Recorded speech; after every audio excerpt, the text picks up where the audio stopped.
حضور صلی اللہ تعالیٰ علیہ وآلہ وسلم کو شعبان کے روزے پسند ہونے کی وجہ۔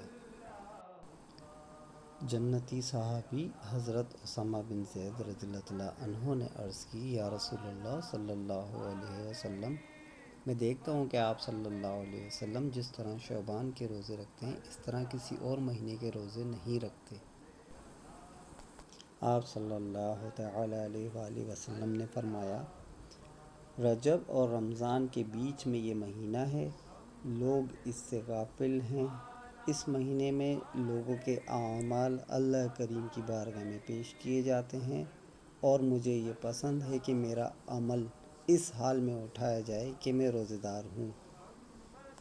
پیارے سننے اور دیکھنے والے اسلامی بہن بھائیوں، ہمارے پیارے آقا صلی اللہ تعالیٰ علیہ وآلہ وسلم کا یہ عمل یقیناً ہم غلاموں کی تعلیم کے لیے تھا، جبھی تو فرمایا کہ رجب اور رمضان کے بیچ میں یہ مہینہ ہے، لوگ اس سے غافل ہیں۔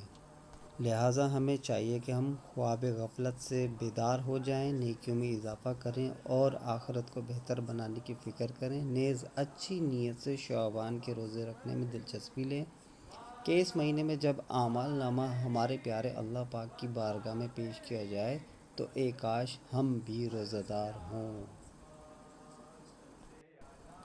شب برات کیا ہے؟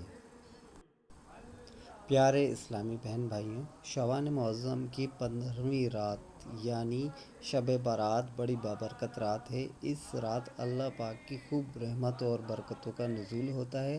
اللہ پاک کی بارگاہ میں اس رات خاص طور پہ اپنی دنیا اور آخرت کی بھلائی کی دعائیں مانگنی چاہیے، کیونکہ اس رات دعائیں قبول ہوتی ہیں۔ اللہ پاک کے آخری نبی جناب حضرت محمد مصطفیٰ صلی اللہ تعالیٰ علیہ وآلہ وسلم نے 5 راتوں کے بارے میں فرمایا کہ ان میں دعا رد نہیں کی جاتی، جن میں سے ایک شعبان کی 15ویں رات یعنی شب برات ہے۔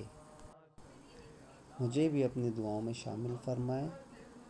اللہ تعالی ہم سب کی مغفرت فرمائے، آمین۔ جزاک اللہ تعالی خیرا۔